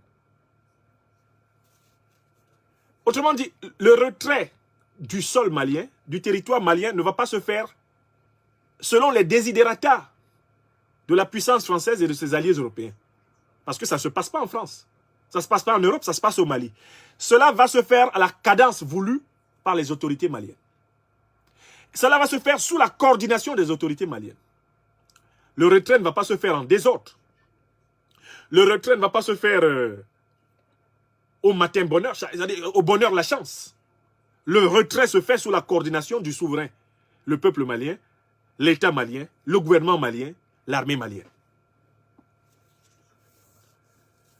Bon, là on peut se demander, est-ce que ce qu'exige ici le gouvernement malien est juste? Est-ce que ce qu'il exige est vrai? Réponse oui.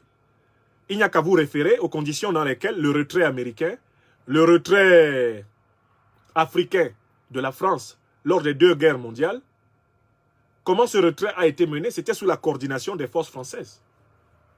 Les soldats africains qui ont aidé à la libération de la France et qui sont morts par millions ici, pendant les 2 guerres, les survivants, en tout cas, ont été rapatriés vers l'Afrique sous la coordination des forces françaises, sous la supervision des forces françaises.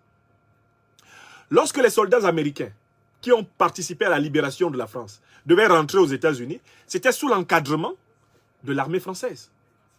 C'est simplement ce principe qui est revendiqué ici par les autorités maliennes. Vous ne partirez pas de chez nous en désordre. Vous ne partirez pas de chez nous en catimini. Vous ne partirez pas de chez nous dans l'outrage, dans l'outrance. Vous ne partirez pas de chez nous en méprisant les conditions de départ de chez nous. Vous ne partirez pas de chez nous en cassant la baraque. Car pour l'analyse politique que je suis, on doit quand même se poser la question de savoir qu'est-ce qu'ils ont à faire de 4 mois à 6 mois de délai pour partir. Qu'est-ce qu'ils comptent faire pendant ces 4 ou 6 mois? Dès lors qu'ils ont décidé de ne plus combattre le terrorisme au Mali. Pourquoi un délai aussi long? Alors même précisément que pour s'installer, ils n'ont pas eu besoin d'un tel délai. Qu'est-ce qui peut expliquer cela? Donc il faut qu'on comprenne très bien ici la position du gouvernement malien. C'est une position d'abord de principe.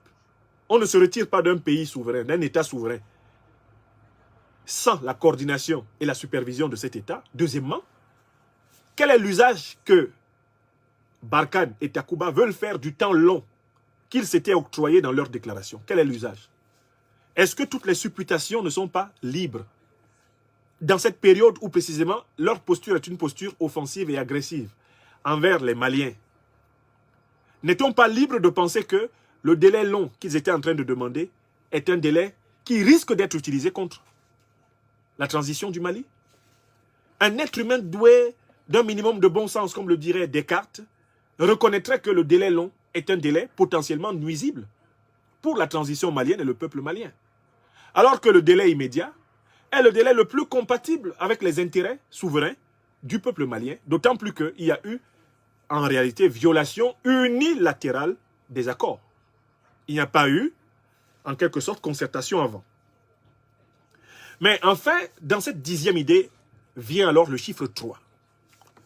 Le colonel Abdoulaye Maïga, porte-parole du gouvernement du Mali, va répéter la décision. Il va la dire 3 fois. Retrait sans délai des forces Barkhane et Takuba du territoire national sous la supervision des autorités maliennes. Et il va dire, je répète, retrait sans délai des forces Barkhane et Takuba du territoire national sous la supervision des autorités maliennes. Et il va dire, je répète une dernière fois, dernière. Là, on arrive à la 3e fois. Retrait sans délai des forces Barkhane et Takuba du territoire national sous la supervision des forces maliennes. Analysons ce chiffre 3, dont je vous ai déjà parlé. Vous avez reconnu ça? Foutaise qu'elle est à Kanye. Foutaise.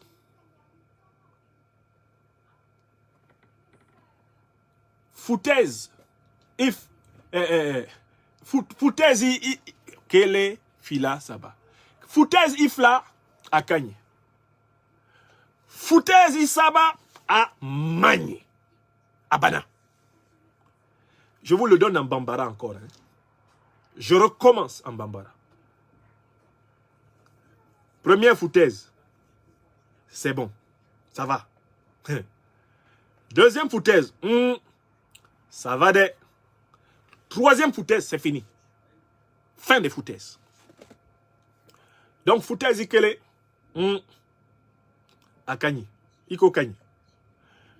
Foutaise Ifla. Iko Kani. Mais foutaise Isaba. À Manide. À Bana. À Bana Peu. C'est fini. D'où vous comprenez que Abdoulaye Maïga, africain enraciné dans la symbolique du chiffre 3, annonce la décision 3 fois. Il annonce cette décision 3 fois pour dire la détermination farouche du peuple malien et du gouvernement de transition de faire appliquer la décision. Il annonce la décision 3 fois pour invoquer tous nos ancêtres africains depuis des millénaires et même des millions d'années d'évolution de sapiens sur la terre d'Afrique. C'est une invocation solennelle. Voilà pourquoi ça finit par l'un des noms de Dieu. Il donne la décision 3 fois en accord avec le code d'honneur du peuple malien et des grands peuples enracinés d'Afrique. 1 fois, ça va. 2 fois, ça va. 3 fois, c'est non. Terminé. Mais enfin, il y a une autre raison pour laquelle il y a cette insistance, cette trilogie de la décision répétée à la fin. Abdoulaye Maïga veut rappeler que les Danois ont failli obliger le Mali à parler 3 fois. Ça n'aurait pas été bon pour eux. Quand le contingent danois est entré au Mali sans autorisation, le gouvernement malien lui a dit « Il faut rentrer, allez chez vous. » Les militaires sans papier armés sur notre sol, non, rentrez chez vous. C'était 1 fois. Ils ont dit qu'ils ne rentrent pas. Le gouvernement malien est ressorti, il a dit Ifla, allez chez vous. Quand le gouvernement malien a dit ça une 2e fois, c'est sûr que les Danois se sont renseignés pour dire que pourquoi les Maliens aiment répéter. Et quelqu'un leur a dit, quelqu'un qui connaît les Maliens, comme je les connais, leur a dit non, ils sont en train de compter. Ils ne sont pas en train de répéter. La première fois chez eux, ce n'est pas comme la deuxième. Et la deuxième fois chez eux, ce n'est pas comme la troisième. Et chez eux, il n'y a pas de quatrième fois. Donc, quand on a dit aux Danois que les Maliens, là, il ne faut pas qu'ils parlent 3 fois. Parce que s'ils ont parlé 3 fois, c'est gâté, gâté, gâté. Les Danois, avant que les Maliens ne parlent une troisième fois, étaient déjà montés dans leur avion, ils étaient rentrés. Alors qu'ils prétendaient qu'ils allaient rentrer en combien de temps là? En 2 mois, en 3 mois. Ils ont trouvé les moyens de repartir aussi vite qu'ils étaient venus. Ce qui est la preuve qu'ils peuvent partir immédiatement. Tous ceux qui disent qu'ils veulent 4 mois, 6 mois, c'est faux. Ils peuvent partir plus vite que ça. Puisqu'ils sont capables de venir plus vite que ça. En 2013, pour que 4000 hommes débarquent sur le sol malien, on n'a pas eu besoin de 3 mois. Ça s'est fait en moins d'une semaine. Il y avait 4000 soldats français sur le sol malien. Bah, la vitesse avec laquelle vous venez là, mais ça doit être la même vitesse avec laquelle vous repartez. Puisque c'est la même capacité de projection que vous utilisez pour atterrir et pour décoller. Donc là, la triple répétition d'Abdoulaye Maïga à la fin du discours signifie les Maliens ne parleront pas 4 fois. Ils ne vont pas dire ça 4 fois. Il s'agit d'une décision à l'unanimité et du peuple, et du gouvernement, et de l'armée, et des forces de sécurité et des alliés sûrs. Je recommence. Ce que j'ai entendu là, c'est une décision qui a été prise à l'unanimité, d'abord du peuple malien, qui dans son écrasante majorité veut le départ des troupes occidentales de son sol. À l'unanimité du gouvernement malien, ça c'est sur le gouvernement de transition. À l'unanimité des forces armées maliennes, les FAMA qui combattent, des forces de défense, ça c'est sûr. Mais ce qui est encore important, c'est que ça a été pris en bonne entente avec les alliés internationaux sûrs du Mali. Donc en fait, il s'agit là d'une position ferme et non négociable. Il faut partir tout de suite. D'où nous pouvons conclure notre analyse.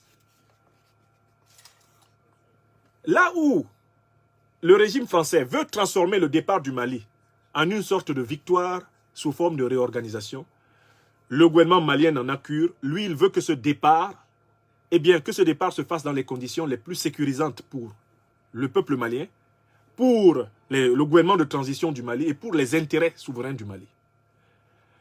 Pour le gouvernement malien, le retrait franco-européen est un échec. Pour le gouvernement français, le retrait franco-européen est une réorganisation. Pour le gouvernement malien, le retrait franco-européen doit se faire immédiatement.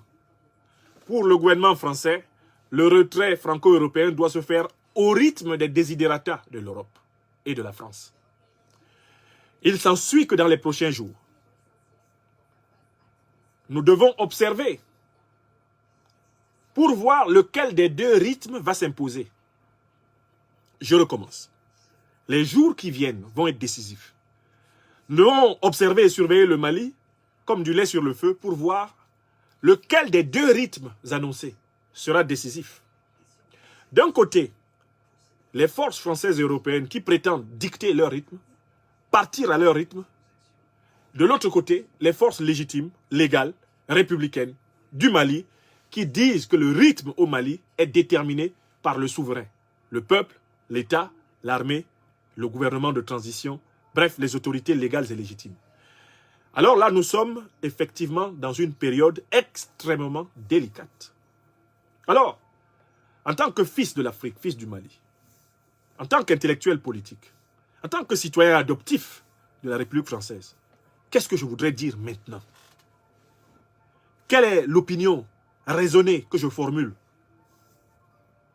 Je souhaite de tout mon cœur, je souhaite de toute mon âme que les autorités françaises acceptent de se concerter immédiatement avec les autorités du Mali afin que le retrait des troupes françaises et européennes du Mali se fasse de manière pacifique. C'est la première recommandation. Je l'adresse aux autorités françaises. Quand on est dans le pays des gens, on ne dicte pas les conditions. On négocie les conditions.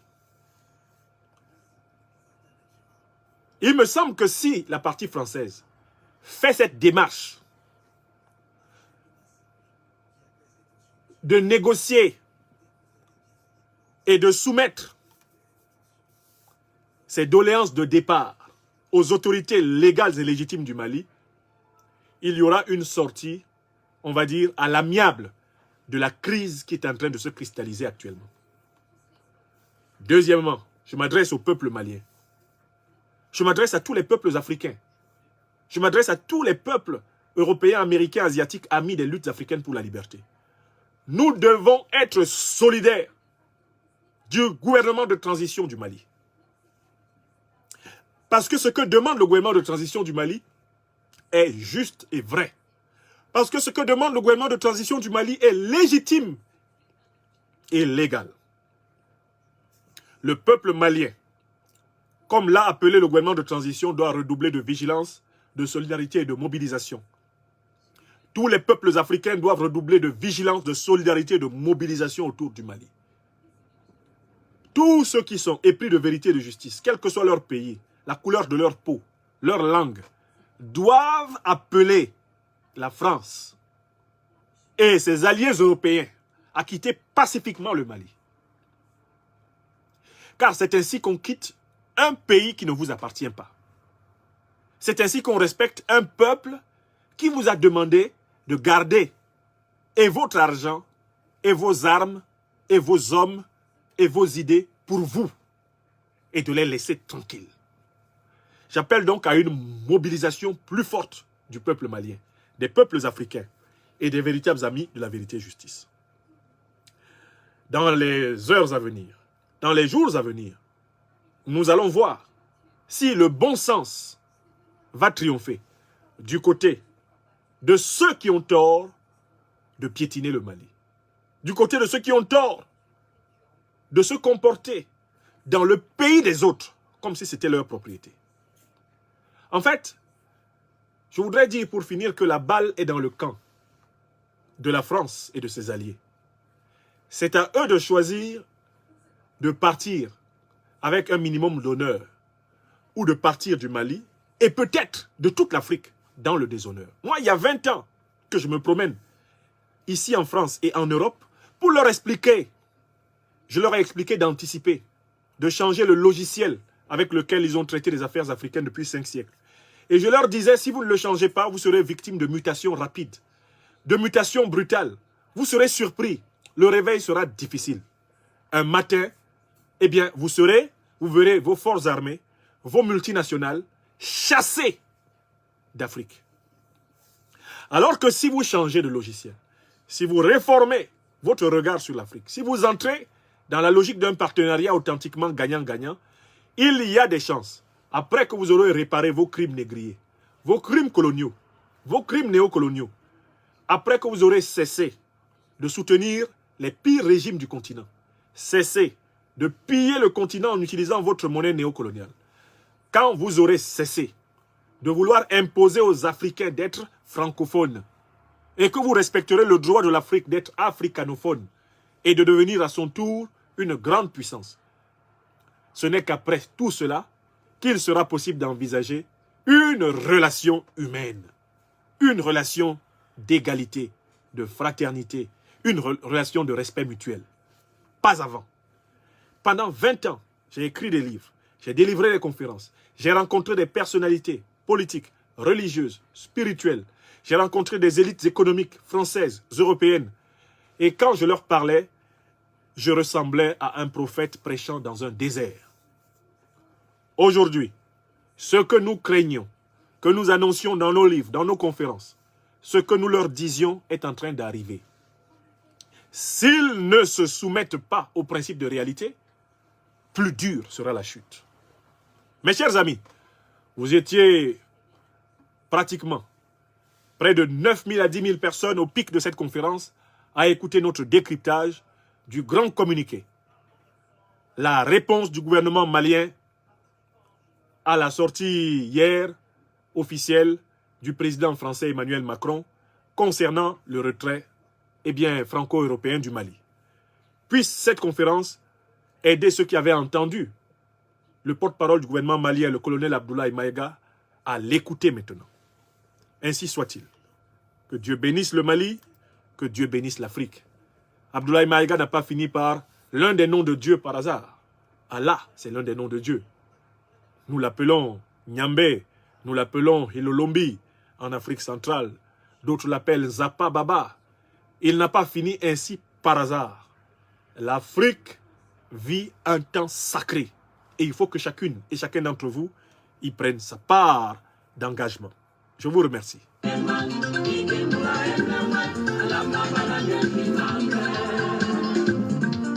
Merci.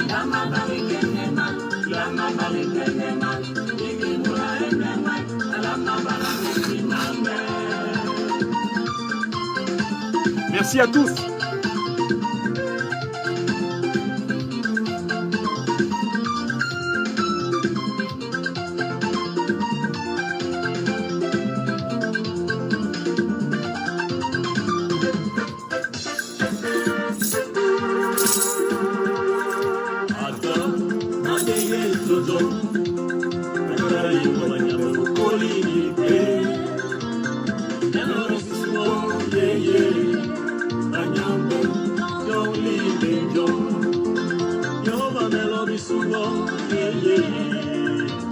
Merci à toi.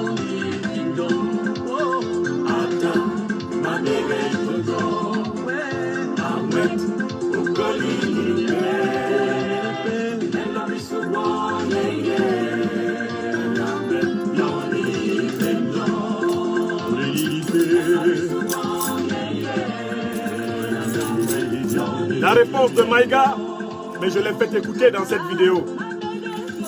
J'ai fait écouter toute la réponse de Maïga dans cette vidéo.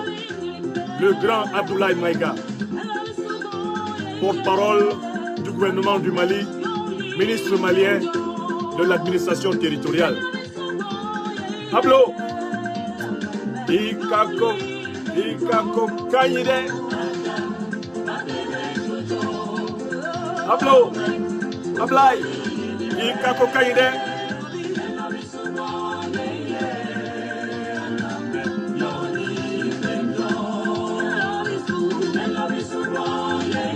Que Dieu bénisse le Mali, que Dieu bénisse l'Afrique.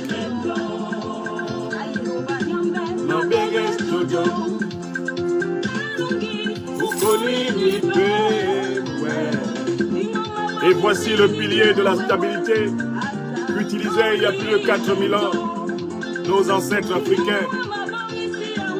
Le pilier Djed, qu'on trouvait dans toutes les bonnes demeures de l'Afrique ancienne.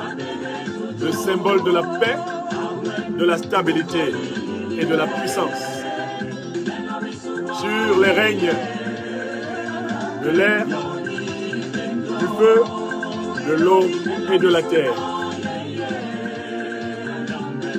Voici le Djed avec la double Ogdoad. Merci à tous. Vous êtes formidables, mes amis. Près de 10 000 en direct en cet après-midi. À demain 17h pour une conférence sur le golfe de Guinée, future cible de l'invasion impériale occidentale. Merci encore. Merci.